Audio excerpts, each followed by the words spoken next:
अस्सलाम वालेकुम, मैं हूं डॉक्टर मोहसिन रज़ा।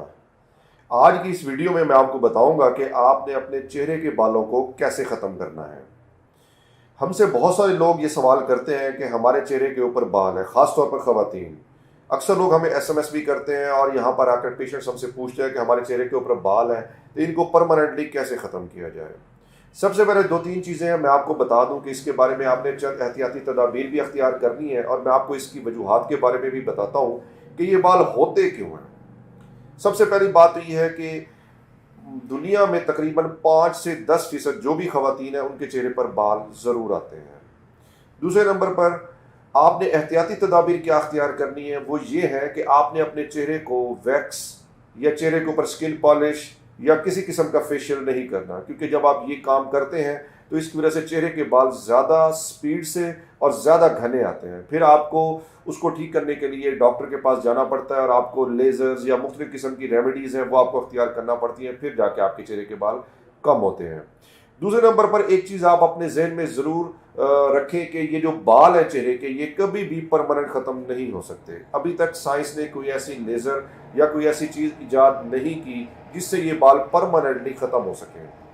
तो इसलिए आप जब डॉक्टर के पास जाते हैं तो एक हकीकत पसंदाना जो है उम्मीद वो आप डॉक्टर के पास लेकर जाएं, ताकि ये ना हो कि आप डॉक्टर से ये समझें कि वो लेज़र करेगा तो परमानेंट बाल ख़त्म हो जाएंगे, लेकिन जब बाद में बाल परमानेंट ख़त्म नहीं होते तो फिर आप लोग मायूसी का शिकार होते हैं। बालों की रफ्तार को कम ज़रूर किया जा सकता है लेज़र या किसी भी प्रोसीजर के ज़रिए, लेकिन परमानेंटली ख़त्म नहीं किया जा सकता। तो इसलिए आपने अपने जहन में ये रखना है कि बाल परमानेंट ख़त्म नहीं होते, उसका ड्यूरेशन हमने प्रलॉन्ग करना है कि ताकि वो देर से बाल निकलें। इसके अलावा आपने एक और चीज़ का ख्याल रखना है कि आपने जो बाज़ार में क्रीमें जो कि ख़ास तौर पे डॉक्टर जो आपको लिख के देते हैं, वो क्रीमें भी आपको परमानेंट ख़त्म नहीं करती, वो भी आपके बालों की ग्रोथ की रफ्तार को स्लो करती हैं।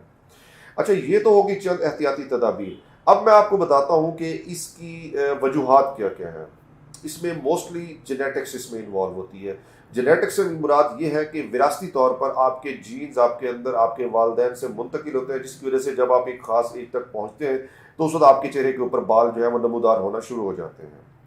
एक तो ये जेनेटिक्स होगी। दूसरे नंबर पर वो खवातीन जो कि एक डिजीज़ होती है पीकॉस यानी पॉलीसिस्टिक ओवेरियन सिंड्रोम, उसकी वजह से भी चेहरे के ऊपर बाल आ जाते हैं, लेकिन उसके साथ साथ उन खवातीन का वेट भी ज़्यादा होता है, पीरियड्स भी उनके डिस्टर्ब होते हैं। तो ये एक पीकॉस एक बीमारी होती है पॉलीसिस्टिक ओवेरियन सिंड्रोम, उसमें चेहरे के ऊपर बाल आते हैं। अगर आपको ये मसला है तो फिर आप डॉक्टर के पास जाएं, डॉक्टर ही आपका ये मसला हल कर सकता है। तीसरे नंबर पर वो खवातीन के जिनमें उनको स्टीरॉइड लेना पड़ता है, कोई ऐसी बीमारियां होती हैं जिसके अंदर स्टीरॉइड लाजमी तौर पर देना पड़ते हैं। जब ये स्टीरॉइड देते हैं तो इन स्टीरॉइड की वजह से भी आपके चेहरे के ऊपर बाल आना शुरू हो जाते हैं। और चौथे नंबर पर जो सबसे बड़ी अहम वजह जो कि आजकल मैं ये समझता हूँ कि हमारे माशरे में बड़ी बुरी तरह बड़ी डीपली ये पेनिट्रेट कर रही है, वो है स्टीरॉइड क्रीम्स का इस्तेमाल।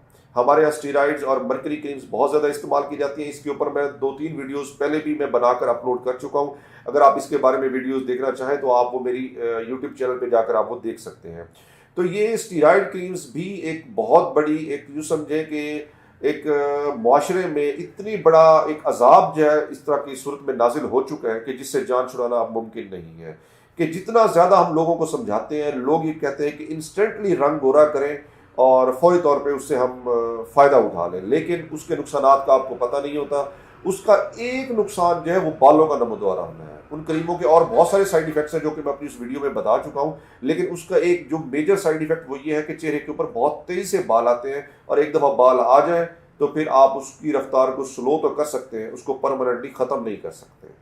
बालों को ख़त्म कैसे किया जा सकता है, इसके मैं कुछ आपको तरीके बता देता हूँ। मार्केट में जो कि आपको डॉक्टर भी आपको बता सकता है, लेकिन मैं आपको इस वीडियो में बता देता हूँ। उसमें होता ये है कि 2 तरीके होते हैं। मैं आपको इसका मैकेनिज़्म बता देता हूँ। एक तो ये है कि बाल जो होता है ना, बाल बाहर जो निकलता है उसकी जड़ नीचे स्किन के अंदर जिल्द की कुछ लेयर्स होती हैं, उसके अंदर उसकी जड़ मौजूद होती है। अब तरीके 2 होते हैं। एक तरीका ये होता है कि जो उसकी जड़ है उसकी जड़ को कमज़ोर किया जाए और फिर बाल गिराए जाए, जो कि लेज़र करती है, या फिर ये है कि आप उस बाल को जड़ से ही बाहर निकाल दें। उसका तरीकाकार ये होता है कि वो एपिलेटर के ज़रिए, यानी एपिलेशन उसको कहते हैं, एपिलेशन के ज़रिए उस बालों को जड़ों से निकाल दिया जाता है। जो दूसरा तरीका है वो ये है कि बाल जो है जड़ों से नहीं निकलते, बालों को जड़ें रह जाती हैं, ऊपर से काट लिया जाता है या उसको खींच लिया जाता है या उसको तोड़ लिया जाता है, जैसा कि आप लोग अक्सर घरों में करते हैं, वैक्स कर लेते हैं, थ्रेडिंग कर लेते हैं, या जैसे कि शेव मर्द हजरात करते हैं, कुछ खवातीन भी कर लेती हैं। तो वो क्या होता है कि जड़ अंदर सलामत रह जाती है। जब जड़ अंदर सलामत रह जाती है तो वो ग्रो करके दोबारा वापस आते हैं बाल, और बहुत तेज़ी से ग्रो करते हैं, और आपको बार बार ये वैक्स थ्रेड करनी पड़ती है और बाल और ज़्यादा मोटे आ जाते हैं। अच्छा, अब इसको हम ठीक करने की तरफ आते हैं कि इसको हम ठीक कैसे कर सकते हैं। लेज़र के बारे में चंद चीज़ें मैं आपको बता दूं। लेज़र के बारे में बहुत सारे लोग ये समझते हैं कि ये हमेशा के लिए ख़त्म हो जाते हैं और दोबारा बाल नहीं आते। ये मैं आपको पहले बता चुका हूं कि लेज़र करने के बाद भी बाल आपको दोबारा आ जाते हैं, लेकिन उसका तरीकाकार ये होता है कि आपको कुछ सेशन मुसलसल लेने पड़ते हैं। जब आप सेशन ले लेते हैं फिर आपको उसका ड्यूरेशन बढ़ाना पड़ता है, ताकि ये ना हो कि आप बाल अचानक से लेज़र छोड़ दें और उसके बाद जैसे आप छोड़ते हैं एक पीरियड गुजरता है तो उसके बाद बाल अचानक से बड़ी तेज़ी से आना शुरू हो जाते हैं। यूँ समझे कि जैसे एक नशई से हम नशा छुड़वाते हैं तो आहिस्ता आहिस्ता करके हम उससे वो दवाई को हम विदड्रॉ करवाते हैं, ऐसे ही हमने बालों से जान छुड़ाने के लिए आहिस्ता आहिस्ता लेज़र को छुड़वाना पड़ता है। पहले हम रेगुलर बेसिस पे लेज़र करते हैं, फिर उसके बाद हम 1 महीना, 2 महीने, 3 महीने के बाद एक आध सेशन, और हत्ता के 6-6 महीने बाद भी एक आध सेशन करना पड़ता है, क्योंकि बालों की रफ्तार चूंकि स्लो हो चुकी होती है। तो उस स्लो रफ्तार को हम मज़ीद स्लो करते हैं ताकि बाल बड़ी देर से आएँ। अच्छा, अब कुछ चीज़ें मैं आपको लेज़र के बारे में और बता दूं कि लेज़र जो है, जिनका रंग साफ़ होता है उसके ऊपर ये लेज़र ज़्यादा अच्छा असर करती है। अब जिनका रंग सांवला होता है या जिनका रंग गंधमी होता है उनके ऊपर लेज़र का इतना अच्छा इफेक्ट नहीं होता।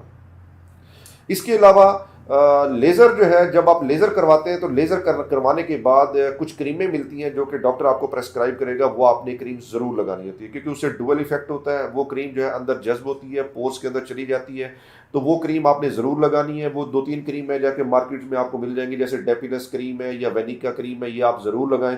वो आप हल्का सा मसाज करते रहें लेज़र कराने के बाद, तो वो बाल आपके कमज़ोर हो जाएंगे। अच्छा, एक चीज़ मैं आपको ये बता दूं कि कुछ ख़वातीन जो कि चेहरे के ऊपर ब्लीच कर लेती हैं या चेहरे को मसलन कोई कलरिंग की बालों को, तो उस बालों को जो है ना ब्लीच का कलर ये जैसे गोल्डन हो जाते हैं, या कोई भी कलर है, जैसे कि कुछ ख़वातीन ओल्ड एज में सफ़ेद बाल आ जाते हैं। तो अगर बालों का कलर कोई और है काले के अलावा, तो फिर उसके ऊपर लेज़र असर नहीं करती। जैसे कि गोल्डन बाल है या सफ़ेद बाल है, इसके ऊपर लेज़र असर नहीं करती। अब सवाल ये पैदा होता है कि वो लोग जिनका रंग सांवला है और जिनके बाल गोल्डन कलर के या वाइट कलर के आ चुके हैं, तो वो अपने बालों को कैसे ठीक करें। उसका तरीकाकार ये होता है कि इलेक्ट्रोलिसिस एक मेथड होता है, इलेक्ट्रोलिसिस करवाना चाहिए उनको। इलेक्ट्रोलिसिस एक पेनफुल प्रोसीजर है, बड़ा टाइम लगता है, और काफ़ी एक माहिर बंदा जो है ना इसको वो कर सकता है, क्योंकि एक छोटी सी नीडल होती है। वो नीडल जो है बाल के रुख के अंदर, उसकी जड़ के अंदर डालनी पड़ती है, और एक हल्का सा करंट उसके अंदर छोड़ा जाता है, जिस वजह से उसकी जो बेस है, जो बाल जहाँ पे होता है उसकी जड़ वो कमज़ोर होती है, तो फिर उस बाल को बाहर खींच लिया जाता है। ये तरीका तो काफ़ी इफेक्टिव है, लेकिन चूँकि काफ़ी टाइम मांगता है और एक एक्सपर्टीज़ मांगता है और थोड़ा सा पेनफुल भी होता है, तो इसलिए काफ़ी सारे लोग इसको कराने से एतराज़ करते हैं। इसके अलावा अगर आपके बाल रुआ रुआ सा, यानी कि बहुत छोटे छोटे बारीक बाल है, अक्सर ख़वातीन जो है बारीक बालों के साथ हमारे पास आती है कि लेज़र करवानी है, तो मेरा उनको ये मशवरा है कि वो लेज़र ना करवाएं। वो लेज़र की बजाय अगर उसको ट्रिमर का इस्तेमाल कर लें। ट्रिमर जो है वो बालों को छोटा छोटा काट देता है, उससे ये होता है कि बाल बहुत तेज़ी से बाद में नहीं आते। लेकिन ट्रिमर को इस्तेमाल करने का तरीका ये होता है कि जिस रुख में बाल होते हैं उसके अपोजिट साइड पे आपने उस ट्रिमर का इस्तेमाल करना होता है। तो ये है चंद एहतियाती तदाबीर और लेज़र के बारे में कुछ मालूमात जो कि मैं चाह रहा था कि आपके साथ मैं इस वीडियो में शेयर करूँ। उम्मीद है कि आपको ये मालूमात पसंद आई होगी।